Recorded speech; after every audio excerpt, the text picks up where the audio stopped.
Muy buenos días, Dios los bendiga. Es bueno poder estar juntos en esta mañana, compartir, en este caso, la palabra del Señor. Vamos a ir a nuestras Biblias. Inicialmente vamos a leer un texto en Romanos, capítulo 1, pero no nos vamos a quedar allí. Hoy vamos a tener una enseñanza temática, es decir, vamos a abordar un tema de la Biblia, pero no nos vamos a quedar en ese texto para abordarlo, sino que vamos a ver diferentes textos. ¿Cuál es nuestro tema hoy?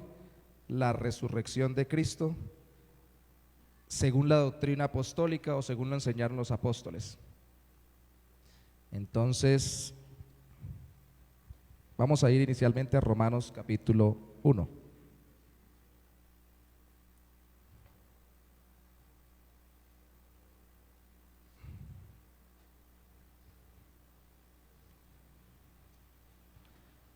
Ahí al inicio de la carta a los Romanos, leemos del versículo 1 hasta el versículo 4 en el capítulo 1. Leo en versión Reina Valera contemporánea, creo que aquí la ponen también en pantalla por si no la tienen. Dice: yo, Pablo, siervo de Jesucristo, llamado a ser apóstol y apartado para el evangelio de Dios, que Él, Dios, ya había prometido por medio de sus profetas en las santas escrituras. Les escribo acerca de su Hijo, nuestro Señor Jesucristo, que conforme a los hombres descendía de David, pero que conforme al Espíritu de santidad fue declarado Hijo de Dios con poder por su resurrección de entre los muertos. Muchos ven como un mito la resurrección de Cristo, y muchos que se dicen cristianos, lastimosamente lo que quieren es hacer más aceptable o más fácil de creer el evangelio o creer en Cristo.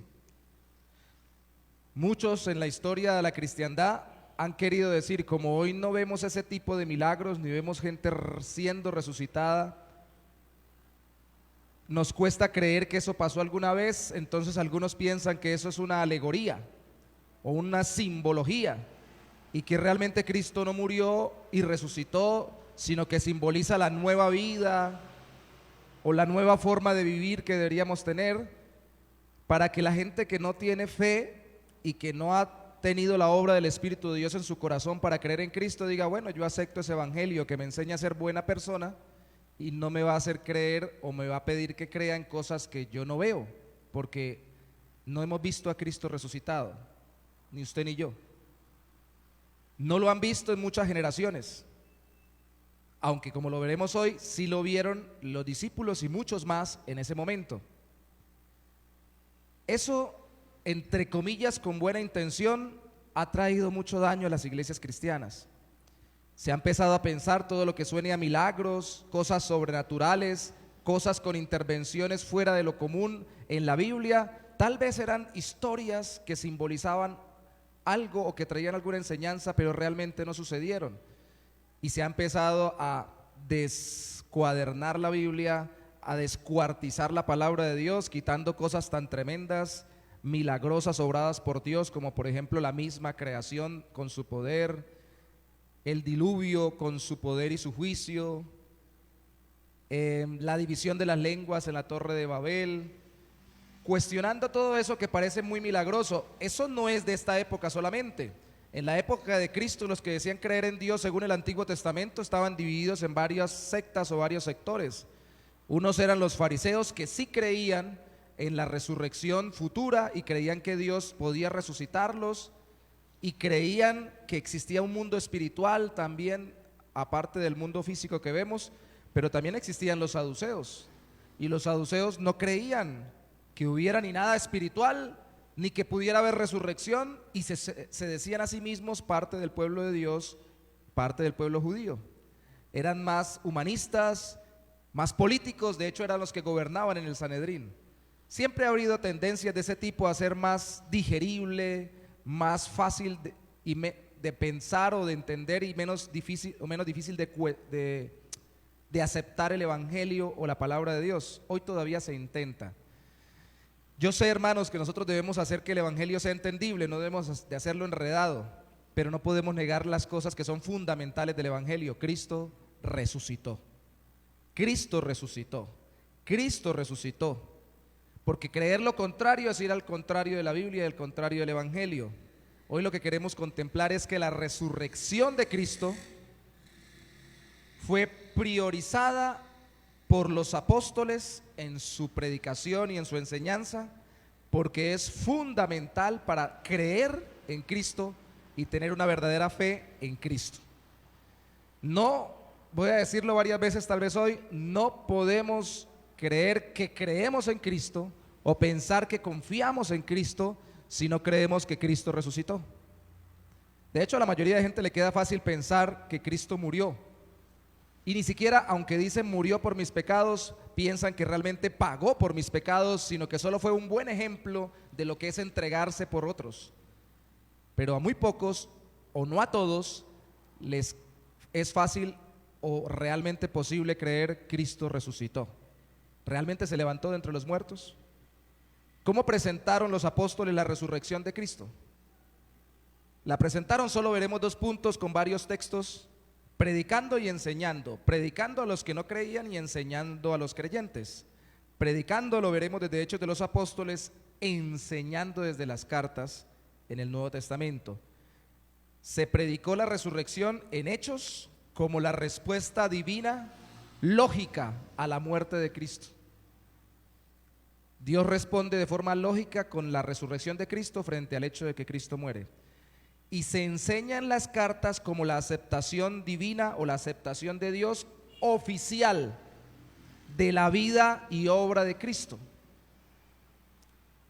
Dios responde con la resurrección a la muerte de Cristo, eso predicaron los apóstoles. Dios certifica con la resurrección que la vida de Cristo es suficiente por nuestros pecados, su vida y su muerte. Si no hubiera resucitado, no estaríamos creyendo en Dios, realmente confiando en Él y realmente siendo salvos de nuestros pecados. Aquí vamos a ir después de citar Romanos, luego regresaremos a él. En Hechos de los Apóstoles, por favor vaya conmigo al capítulo 2, apenas la iglesia empezando, el Espíritu Santo viniendo, tiempo de Pentecostés, y Pedro predicando. Pedro, el que había negado a Cristo, el que había salido corriendo también como todos los demás, cuando lo iban a crucificar, ahora valientemente predicando. Y en una parte de la predicación, vaya conmigo a Hechos capítulo 2, versículo 24, enfatiza la resurrección de Cristo. Pero Dios, después que dice que Cristo murió, pero Dios lo levantó. De hecho, así la palabra resurrección literalmente puede ser traducida en la mayoría de textos bíblicos: levantar. Se levantó. ¿Por qué? Porque si un muerto se levanta es porque volvió a vivir. Es sencillo, ¿cierto? A veces, la mayoría de las veces en la Biblia, cuando dice resucitó, resurrección es se levantó o fue levantado. Es lo mismo, resucitó, volvió a vivir. Dios lo levantó o lo resucitó, liberándolo de los lazos de la muerte, porque era imposible que la muerte lo venciera. Verso 24, de él, de Cristo, dice David: siempre veía al Señor ante mí, Él está a mi derecha y nada me perturbará. Por eso mi corazón se alegró y mi lengua cantó llena de gozo. Mi cuerpo descansará en la esperanza, porque no dejarás mi alma en el Hades, que es el lugar de los muertos, ni permitirás que tu santo se corrompa o vea corrupción. es decir, que se pudra el cuerpo. Me hiciste conocer los caminos de la vida y me llenarás de gozo con tu presencia. Está citando allí al Salmo, mira, permítame un segundito, ¿qué salmo cita? Salmo 16, verso 8 al 11. Y después explica: varones hermanos, podemos afirmar sin temor a equivocarnos que nuestro patriarca David, el rey David, murió y fue sepultado, y que hoy sabemos dónde está su sepulcro entre nosotros. David era profeta y sabía que Dios le había jurado que de su linaje humano, de su descendencia, saldría el Cristo, el Mesías, el Salvador, que se sentaría en su trono, en el trono de David, reinando sobre el pueblo de Dios. Verso 31, esto lo vio antes de que sucediera y habló, la explicación es clara en el mismo texto y en la misma predicación, habló de la resurrección de Cristo y de que su alma no se quedaría en el Hades, ni su cuerpo se corrompería. Ahí está clarito. Pues a este Jesús Dios lo resucitó. De eso todos nosotros somos testigos. ¿Vemos el asunto aquí?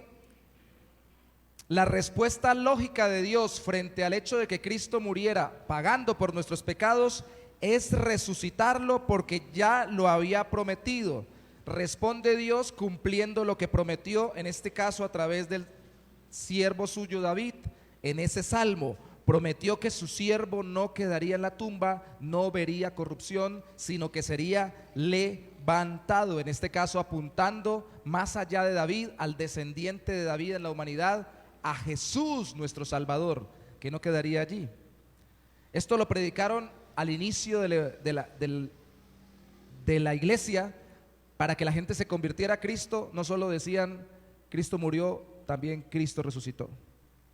Y esto lo predicó solo Pedro, no lo predicó Pablo y los demás apóstoles. No tenemos tiempo de ver a todos los apóstoles, si hay más testimonios de varios de ellos. Solamente veamos el de Pablo. Vaya conmigo a Hechos capítulo 13. Hechos capítulo 13, versículo 33. Están Pablo y Bernabé en Antioquía de Pisidia. Están predicando para que la gente se convierta a Cristo.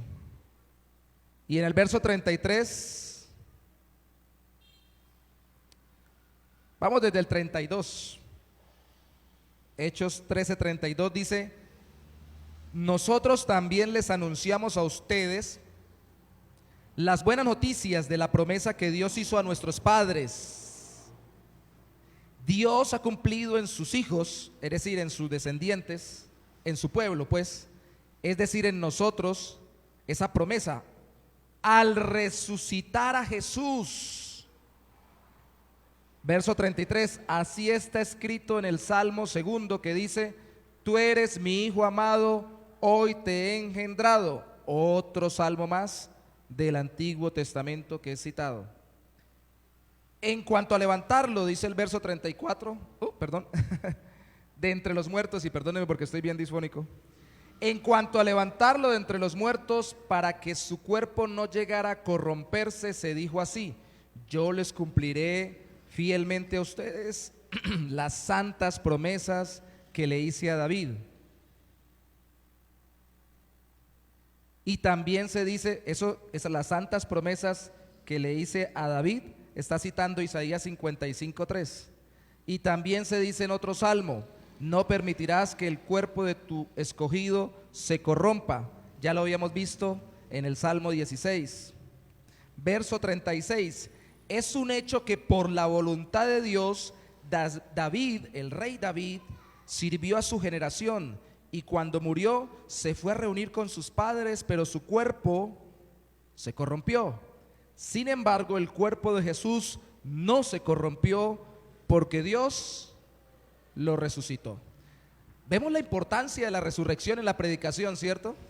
Al inicio de la iglesia, pero también al inicio de la fe de las personas y en los lugares. Para poder creer en Cristo, no solo había que creer que Cristo vivió, que Cristo murió pagando por nuestros pecados, sino también que resucitó. Por no tener en cuenta esto, entraron muchas herejías dentro de la iglesia cristiana en la historia. Algunas dejaron de hablar de la resurrección de Cristo, entonces empezaron incluso algunas personas a pensar que Cristo no había tenido cuerpo y que pareció que murió, fue una ilusión. Pero si resucitó y su cuerpo no se corrompió, fue porque tuvo un cuerpo real. Y si tuvo un cuerpo real humano, fue porque fue un ser humano de verdad. No fue una ilusión, no fue un ángel o un ser espiritual que simplemente se materializó y parecía como humano. Fue realmente humano, vivió como humano, nació como humano, creció como humano, murió como humano, pero también fue levantado para tener de nuevo una vida en su humanidad con un cuerpo obviamente ya no corrompible o un cuerpo que ya no puede morir. Pero es muy importante que entendamos que era imprescindible, y lo es hoy en día, presentar el evangelio mostrando que Dios cumplió su promesa, gracias hermano, de no dejar a su hijo en la tumba. Lo había prometido, era lo lógico que lo levantara porque lo había prometido. Pero también no solo en cumplimiento de lo prometido en el Antiguo Testamento, sino en confrontación por el rechazo de quienes lo mataron en el Nuevo Testamento. Dios cumple la promesa del Antiguo y rechaza la actitud y les llama al arrepentimiento de los que lo matan a Cristo en el Nuevo Testamento. No les quita la responsabilidad. Y la resurrección sirve también para confrontar el corazón. Mire conmigo por favor, vuelva en Hechos al capítulo 3. Hechos capítulo 3. En el versículo 13.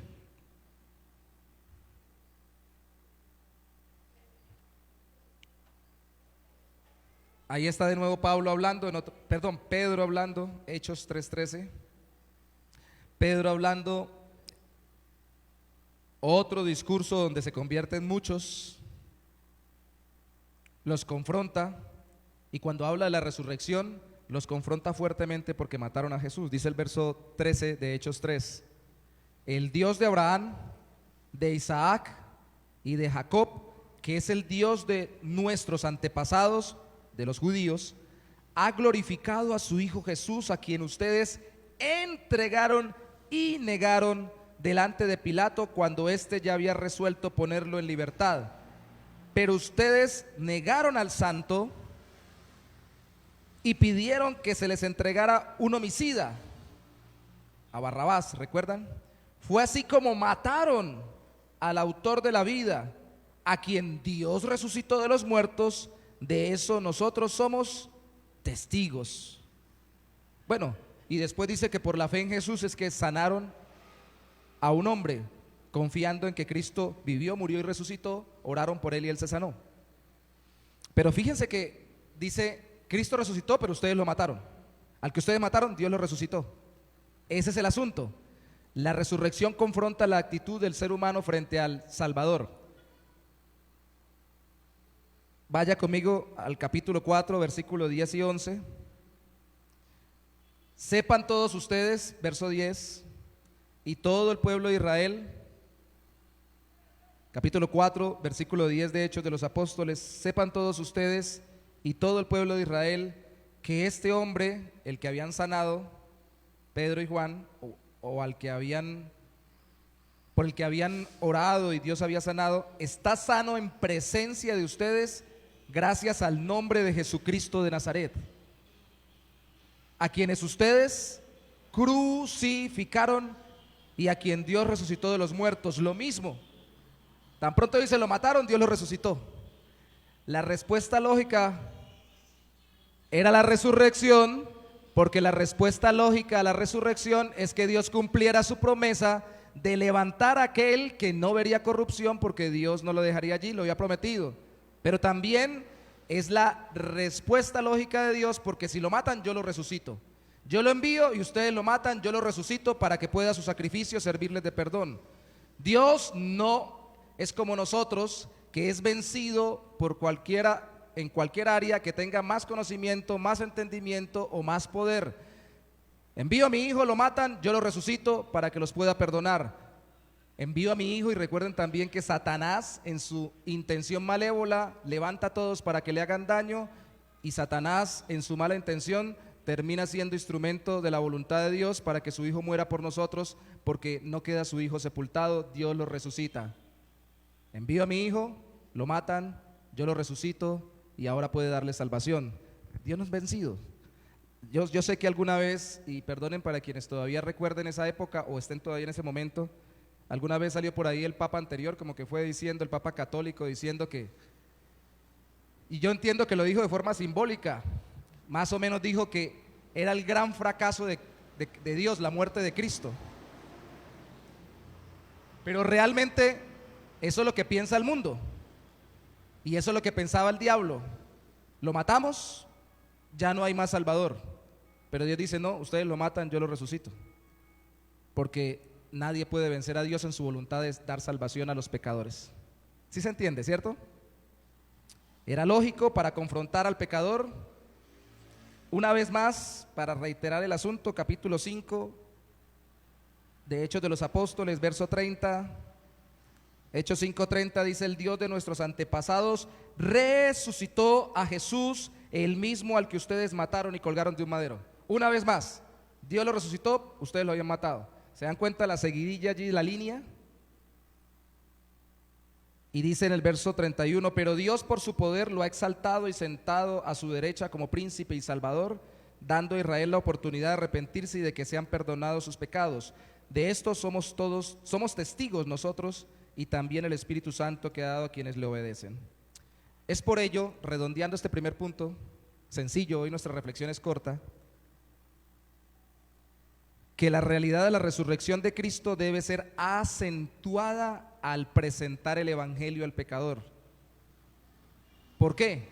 Debe ser acentuada o resaltada como cumplimiento de lo que Dios prometió. Dios lo prometió y lo cumplió. Pero también como evidencia del pecado del pecador, y lo digo redundantemente de manera voluntaria.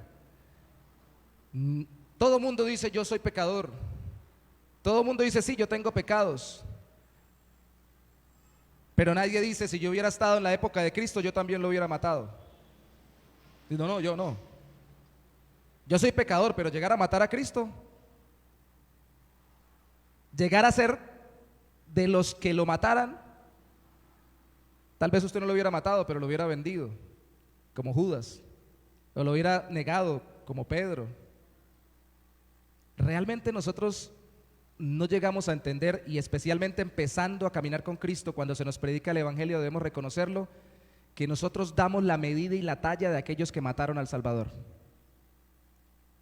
Yo estoy convencido por la palabra de Dios que tal vez algunos de los que gritaron crucifícalo, cuando Pilatos preguntó, como lo leímos hace un rato, ¿a Barrabás o a Jesús? ¿A quién dejo libre? Suelten a Barrabás. ¿Y a Cristo qué hacemos? Crucifícalo. Tal vez algunos de los que gritaron crucifícalo, hasta sanados o librados de algún mal, habrían sido por Cristo. ¿Por qué lo pensamos? Porque en un momento sanó a 10 leprosos y solamente volvió uno a darle las gracias. La gente recibía milagros de Cristo, pero no necesariamente se convertía a Cristo. Las personas mencionan a Cristo y reciben la bendición de tener vida y tener incluso una sociedad transformada por los principios cristianos, pero no necesariamente quieren caminar con Cristo y rendirle su vida. Y si en algún momento, para poder salvar a Cristo, tuvieran que reconocer su pecado, lo niegan con tal de poder vivir en su vida y que no les cambie el Señor Jesucristo su existencia. Usted y yo hubiéramos matado igual a Cristo. Dejemos de pensar que si hubiéramos vivido en esa época no lo hubiéramos hecho nosotros. No, yo tampoco. Sí lo hubiéramos hecho. ¿Sabe por qué? Porque el corazón humano pecaminoso no quiere ser confrontado por su pecado, y por eso lo mataron. Pero luego, cuando se predica el Evangelio, la confrontación para que se convierta es: ustedes lo mataron, Dios lo resucitó, así que ustedes sepan que son pecadores y tienen que arrepentirse y confiar en aquel que la humanidad en su pecaminosidad mató. ¿Es necesario para predicar el evangelio entonces recordar la resurrección? Sí. ¿Y sirve para confrontar el pecado? También. Y les recomiendo eso de forma práctica. Y que lo digan cuando estén presentando el evangelio a alguien. Pregúntele, ¿usted piensa que usted hubiera matado a Cristo? No, yo no. Bueno, lo mismo pensó, lo pensaría Judas, y fue el que lo vendió. O los que recibieron milagros. Y Pedro dijo, yo no lo voy a negar. Y lo negó 3 veces. Así que todos debemos caer en cuenta que lo más lógico era que Dios resucitara a Cristo, y eso confronta nuestro pecado. También no solo se predicó para que se convirtiera la gente, sino que se enseñó a los convertidos. Leíamos en Romanos, en el capítulo 1, y Romanos es escrito a creyentes en Roma. Leíamos en el versículo 4, con espíritu de santidad fue declarado Hijo de Dios con poder por su resurrección de entre los muertos. Se enseñó en las cartas la resurrección de Cristo a los creyentes que ya creían en Cristo como la aceptación o aprobación de Dios oficial de su vida y de su muerte. Mire conmigo el versículo 4 de Romanos 1. Fue declarado Hijo de Dios con poder. ¿Por qué? Por su resurrección de entre los muertos. ¿Era que no era hijo de Dios antes de resucitar? ¿O sí era hijo de Dios? Era hijo de Dios antes incluso de encarnarse.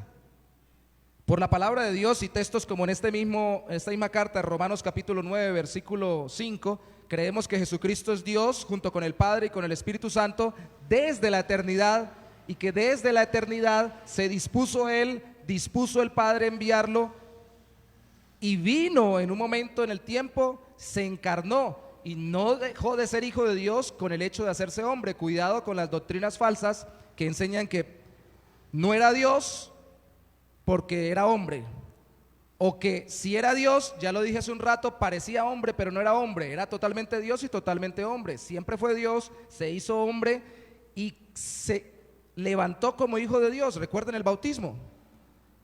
Este es mi Hijo amado, en quien tengo complacencia, dijo el Padre desde el cielo cuando Cristo fue bautizado por Juan el Bautista. Ahí está clarito, siempre fue hijo de Dios.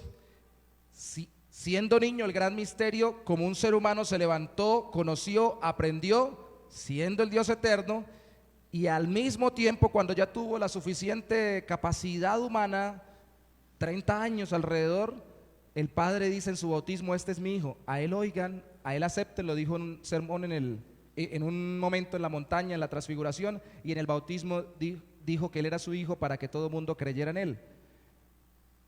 Este es mi Hijo amado.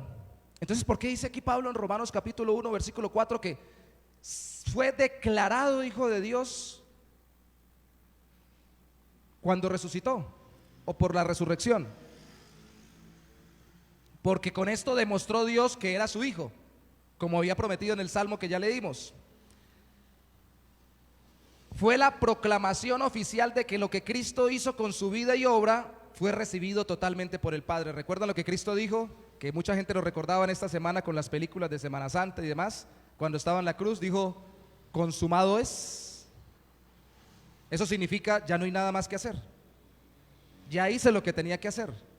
Ya el pecado ha sido pagado con mi sacrificio. Muero, y luego que muera resucitaré para la gloria del Padre y para que todos los que crean en mí tengan vida eterna. Ya no tengo que hacer más nada. Cuando Dios resucita a su Hijo, declara que su Hijo ya cumplió con todo, no hay nada más que hacer. Y usted dirá, pero hermano, y lo que hacemos de buenas obras, y lo que hacemos de buenos actos de fe, orar, venir a Dios, ayudar a la gente, esos son consecuencias del creer en Cristo, pero no deben ser la motivación de mi fe en Cristo. Yo no puedo pensar que por lo bueno que me comporto es que Dios me da el cielo.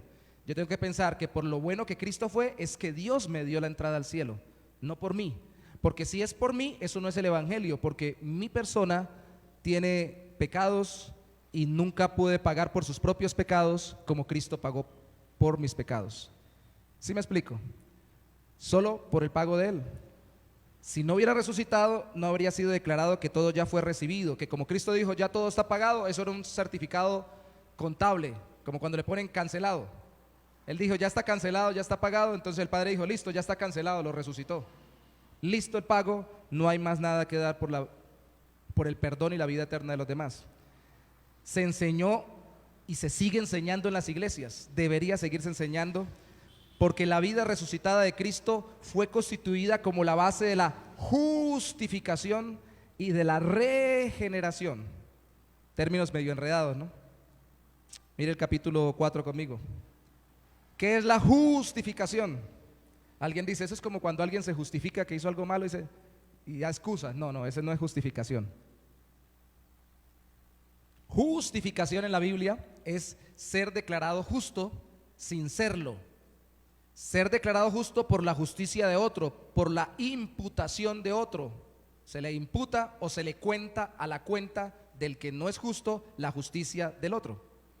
Romanos capítulo 4 está hablando de la justificación, confiando en la justicia de Cristo por nosotros que somos injustos. Y en el versículo 25, al final del capítulo 4, Romanos 4, 25, dice, el cual, Cristo, fue entregado por nuestros pecados y resucitó para nuestra justificación. Si Cristo no resucita, no estamos justificados. Pero usted dice, y luego su vida no fue justa y su justicia no era suficiente por mi injusticia. Sí, pero si no resucita, Dios no certifica que su vida ya había sido lo suficientemente justa para pagar por mis injusticias. Tenía que resucitar para que se certificara que yo podía cubrirme, protegerme, someterme, ampararme bajo la justicia de Cristo, no bajo mi justicia. Si no resucita, no habría justificación. Pero también es la base para la regeneración, que nos saca de la degeneración, ¿no? La regeneración es volver a nacer, la degeneración es ser cada día peor. ¿Qué es la regeneración? Ser generado de nuevo, nacer de nuevo. Primera de Pedro, vámonos a otro apóstol enseñando a las iglesias. Por allá, Primera de Pedro, más hacia el final de la Biblia, capítulo 1, versículo 3.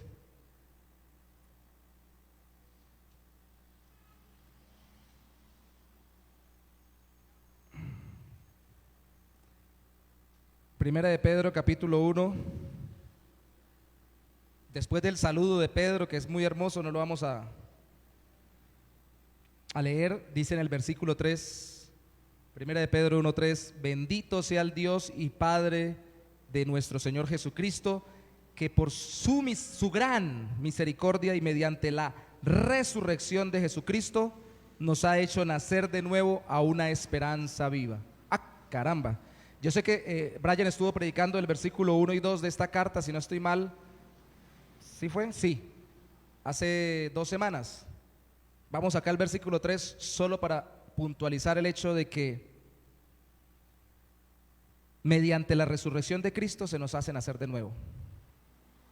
Se vuelve la base legal para que volvamos a nacer, porque según Efesios capítulo 2 estábamos, cuando éramos pecadores, muertos en delitos y pecados, no muertos físicamente, muertos espiritualmente por nuestros pecados. Entonces tenemos que ser nacidos de nuevo. ¿Qué es ser nacido de nuevo? Es por la obra del Espíritu de Dios, como le explicó Jesús a Nicodemo en Juan 3, poder ver el reino de Dios y poder entrar al reino de Dios. Y no puedo ver el reino de Dios y no puedo entrar al reino de Dios si no tengo una vida que me dé Dios para poder ver y para poder entrar, porque el muerto ni ve ni se mueve, ¿cierto? El muerto, muerto está, ¿sí? Y hay otros que dicen, el muerto al hoyo y el vivo al rollo es. La persona que ya murió, murió. Aunque estuviéramos vivos, físicamente estábamos muertos. Solo el Espíritu de Dios, como dijo Cristo a Nicodemo, que sopla de donde quiere, hablando de la soberana obra del Espíritu Santo, viene y sopla interiormente, dándonos una nueva forma de ver la vida, de ver a Dios, un nuevo entendimiento. Nos convence, dice Cristo, de pecado, de justicia y de juicio. Transforma nuestros pensamientos, nos hace ver nuestro pecado, nos hace ver a Dios como glorioso, nos hace ver a Cristo como nuestro Salvador. Entonces podemos entrar en el reino de Dios arrepintiéndonos y creyendo en Él. Pero se necesita nacer de nuevo para poder entrar al reino de Dios. Se necesita ese poder. ¿Y ese poder cuál es? es el mismo poder que obró cuando se levantó a Cristo de los muertos. El poder glorioso que levantó a Cristo de entre los muertos de la tumba es el mismo poder glorioso que lo saca a usted y a mí de la incredulidad, del pecado, del deseo de vivir lejos de Cristo y de la falta de arrepentimiento y la falta de fe. Entonces, es la base legal, pero también es el prototipo de lo que pasaría en nuestro corazón. Por eso muchas veces la palabra en el Nuevo Testamento, cuando dice resucitados, resurrección, incluso en Efesios 2 dice nos resucitó, no habla necesariamente de que nos resucitó físicamente, sino habla de que nos resucitó espiritualmente. Apunta al poder de Dios que, como levantó a Cristo de los muertos, antes había levantado a Lázaro, antes había levantado al hijo de una viuda que lo tenía como hijo único, a este hijo cuando estaba en el féretro. Luego de que Cristo muere, Dios lo levanta a él. Ese mismo poder me saca a mí de la incredulidad y del pecado. Y termina uno pensando, como me pasó a mí y a muchos: yo ya no pienso igual, no siento igual, veo a Dios diferente, veo a mi vida diferente y veo esperanza en Cristo y quiero servirle a Él. Entonces se arrepiente y se entrega. Pero si no es por ese poder milagroso, no sucede. Si Cristo nos resucita, no hay una base para ser justificados, porque no se hubiera certificado que su justicia era suficiente por nuestras injusticias. Si Cristo nos resucita, no hay base para ser regenerados, porque así como el poder de Dios lo levantó de los muertos, el poder de Dios también actúa en nuestros corazones para sacarnos del pecado. Recomendaciones prácticas: no peleemos con la gente, oremos a Dios, porque a veces pensamos: ¿y este por qué no cambia? ¿Y este por qué no piensa diferente? Pues porque no ha actuado el poder de Dios en él. Y tenemos que compadecer a las personas, seguirles predicando el evangelio y orar a Dios esperando que sea Dios el que obre en su corazón. No podemos obrar el cambio en nadie. Pero tampoco podemos desesperanzarnos, porque en el que peor vemos, en ese Dios puede obrar un cambio. Miren a Pablo, que entregaba cristianos para que los mataran y terminó entregándose al Cristo del que estaba al Cristo del que estaba él matando sus seguidores. Qué cambio tan tremendo, ¿no? Esto es tan tremendo, el nuevo nacimiento, déjeme resaltarlo aquí, por favor, comparado con la resurrección, que hay gente que ha estudiado psicológicamente a Pablo y dicen: Pablo o se volvió loco o es mentira lo que pasó con Pablo. ¿Cómo una persona puede cambiar tanto? ¿Cómo puede cambiar tanto? Bueno, la pregunta es: ¿cómo un muerto se puede levantar? Así también, igual, con el poder de Dios que levantó a Cristo de los muertos. La vida resucitada de Cristo fue constituida también como meta final del creyente. Ahí en Romanos, hoy les hice tour bíblico, ¿no? Bueno, algunos no tienen necesidad porque pueden mirar acá en la pantalla. Estoy poniendo a pruebas a Andrés. Romanos capítulo 6, ahí con la pantalla. A Elis. Andrés está allá. Romanos capítulo 6, versículo 5. Porque si nos hemos unido a Cristo en su muerte, lo cantábamos ahorita, unidos a Cristo, así también nos uniremos a Él en su resurrección. Los versículos anteriores hablan de que morimos con Cristo cuando fuimos sepultados en el bautismo y resucitamos para nueva vida cuando fuimos levantados. Pero eso implica que hay un cambio, el nuevo nacimiento, que se simboliza con el bautismo, la metida y la sacada en el agua. No lo metemos en tierra ni lo sacamos de la tierra porque Dios no lo definió, pero sería más simbólico, ¿no? Meter al muerto entre tierra, pero qué tal que se nos muera, ¿no? Por eso es que el Señor dejó tal vez que fuera agua, pero el agua simboliza la palabra, simboliza la obra del Espíritu de Dios, y cuando sale se supone que vive diferente Él, pero ojo, no solo vive diferente aquí. De acuerdo al versículo 5, espera luego resucitar también como Cristo resucitó. La Biblia dice que seremos como Él es. Poco a poco nos va transformando Dios acá el carácter. Nuestro cuerpo no va mejorando, va empeorando. Así hagamos buenos ejercicios, tomemos buenas vitaminas y todo lo demás, el cuerpo se desgasta, la Biblia lo dice, y al final moriremos. Pero cuando resucitemos, seremos como Él. ¿Cómo es Él? Vaya conmigo a 1 Corintios capítulo 15. Bueno, antes de leer 1 Corintios 15, recuerden, no tuvo que tocar la puerta y entró de los discípulos. Entró sin tocar la puerta, pero de todas formas dijo, tóqueme, y lo pudieron tocar. No tenía hambre, pero pudo comer con sus discípulos. Es una cosa gloriosa, una vida que no está limitada por las necesidades que tenemos, pero sí puede disfrutar todas las cosas que hoy disfrutamos mucho mejor, porque será un cuerpo glorioso que no tenga pecado, que no se esclavice a las necesidades, pero que pueda disfrutar todas las capacidades que Dios nos dio, sin restricción, sin malas consecuencias, porque no hay pecado. Ese es un cuerpo glorioso, ese es el que tiene Cristo. Así debemos esperar ser nosotros. Si usted espera quedarse en una nube en el cielo con un arpa cantando, usted tiene una mentalidad muy católico romana o muy loca, porque eso no es lo que dice la Biblia. La Biblia dice que morimos, sí, dice Pablo, partimos con él si no ha venido Cristo, pero después dice cuando venga Cristo, los que estemos vivos seremos transformados gloriosamente como él, y los muertos en Cristo resucitarán, tendremos un cuerpo nuevo. El cuerpo es importante, y tan importante es, Dios lo creó, que nos lo dio para que luego sea transformado. Y algunos preguntan, ¿y qué edad vamos a tener? Yo quiero tener 15 años, yo quiero quedar de 25, yo quiero quedar de 30 y pico. No sé, no me pregunte, lo que Dios decida. Y no sé en ese milagro del ser, tener un cuerpo glorioso, quedemos con una apariencia de edad específica, pero lo que sí sé es que podremos ser como Cristo, el Salvador. Recuerden, Él se encontró con sus discípulos y este capítulo 15 dice, en el versículo 1, además, hermanos, les anuncio el evangelio que les prediqué, que es el mismo que ustedes recibieron y en el cual siguen firmes. Por medio de este evangelio serán salvados siempre y cuando retengan la palabra que les he predicado. De no ser así, habrán creído en vano. En primer lugar, les he enseñado lo que mismo que recibí, que conforme a las Escrituras, Cristo murió por nuestros pecados. Verso 4, que también conforme a las Escrituras fue sepultado y resucitó al tercer día. También lo dicen las Escrituras. Y que se apareció, mire, ¿a quién se le apareció?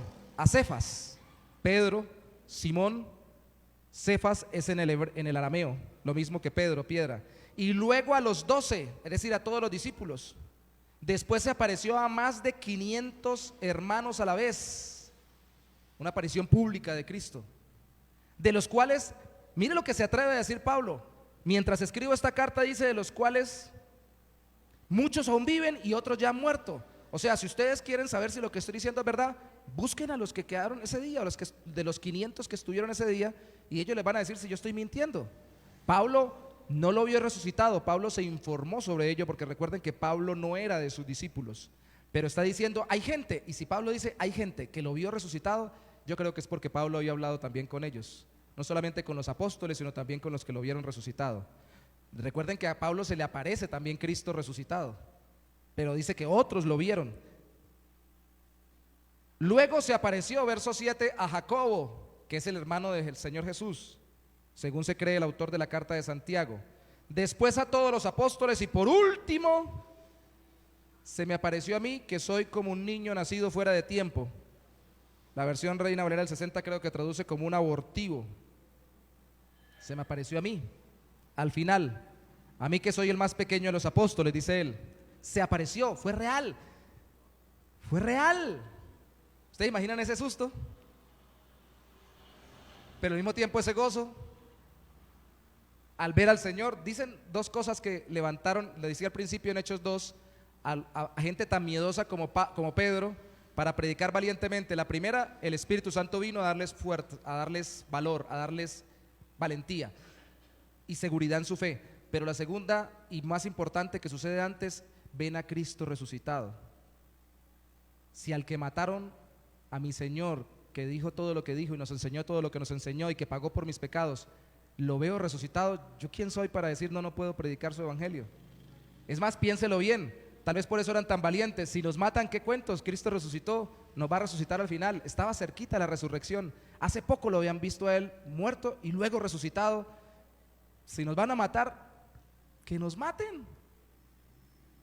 Dios es poderoso para levantarnos, darnos vida nueva. Resucitó a su Hijo Jesucristo, que es nuestro Salvador. Esto es lo que se debe dar como enseñanza. Perdón, hermanos, ¿esto no da aliento a sus corazones? Porque de nuevo, todo lo que sufrimos acá, todo lo que padezcamos acá, todo lo que pasemos acá, No es nada comparado con la vida eterna que tendremos en Él. Y aún los problemas en nuestro cuerpo físico no son nada comparados con las vidas en nuestros cuerpos gloriosos que tendremos cuando seamos resucitados con Cristo. Esto es maravilloso.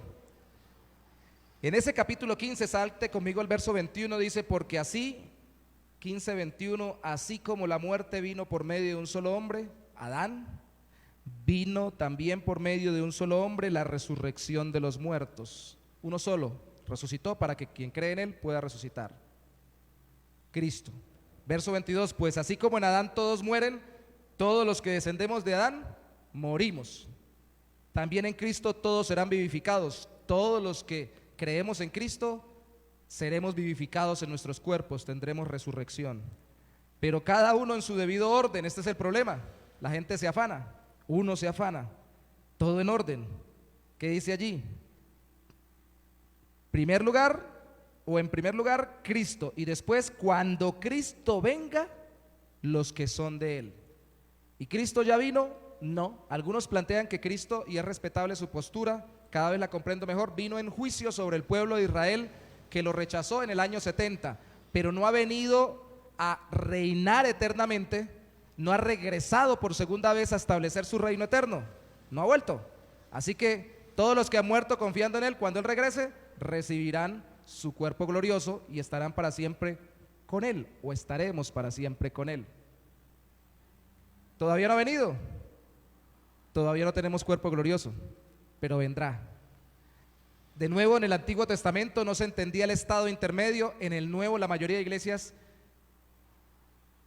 bíblicas, evangélicas, creemos que entre la muerte nuestra y la resurrección futura está el estado intermedio, que es que nuestra alma esté con el Señor, por textos bíblicos del apóstol Pablo también. Pero todavía aún no tendremos esa vida de cuerpo glorioso, pero la esperamos. Mira el verso 42 del mismo capítulo 15. Así será también en la resurrección de los muertos. Lo que se siembra en corrupción resucitará en incorrupción. Lo que se siembra en deshonra resucitará en gloria. Lo que se siembra en debilidad resucitará en poder. Se siembra un cuerpo animal, es decir, un cuerpo sujeto al alma y sujeto a la muerte física. Eso no quiere decir que seamos animales. Y resucitará un cuerpo espiritual, es decir, un cuerpo sujeto al espíritu, un cuerpo totalmente glorioso, porque así como hay un cuerpo animal, hay un cuerpo espiritual. Y de nuevo, no será igual que nuestro cuerpo. Será nuestro cuerpo, pero será mucho mejor. Alguien lo ponía así: si a usted le parece rico comer hoy en día algo, imagínese cuando tenga un cuerpo glorioso, ¿cómo le va a saber? Mucho mejor. Y no le va a caer mal, que es lo mejor. Ay, el azúcar, los triglicéridos, el colesterol. No puedo comer vitamina H, chicharrón, chanfaina, chanchullo, ni chancho, porque me cae mal, me sube el colesterol. Cuando tengamos cuerpo glorioso podremos disfrutar todo. La Biblia dice que todo lo que hagamos, sea comer o beber, lo hagamos para la gloria de Dios. ¿Sabe? Con cuerpo glorioso no solamente no tendremos la posibilidad de enfermar, sino tampoco tendremos la posibilidad de pecar. Y como lo hacemos todo para la gloria de Dios, no solo no hay enfermedad, sino que tampoco no hay pecado. Entonces lo disfrutamos plenamente, sin remordimiento. Algunos de nosotros come algo que no debía comer y ay, Dios mío, ¿por qué me lo comí? Viene el remordimiento. Disfrutaremos plenamente todo. Es algo que ni siquiera nos alcanzamos a imaginar. Vaya conmigo a Filipenses capítulo 3, donde empezó el culto hoy, y allí vamos a terminar. Filipenses capítulo 3, versículo 10.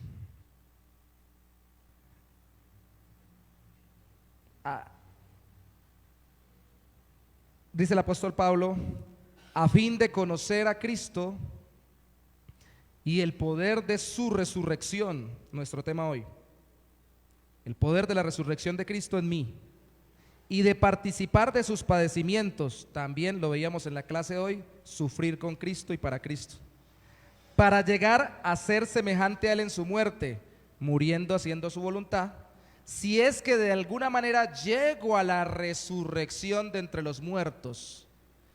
Después Pablo dice que no pretende haberlo alcanzado ya, sino que se extiende, todavía le falta por terminar su vida y todavía falta después de su vida para ser resucitado. Pero su anhelo, su meta, Su objetivo final a la cual Pablo se extendía era al final resucitar con Cristo. De nuevo, no tenemos como objetivo simplemente morir en el Señor e ir al cielo. Tenemos como objetivo morir, si Cristo no ha venido, cuando Él venga, resucitar con Él y tener una vida gloriosa acá en la tierra.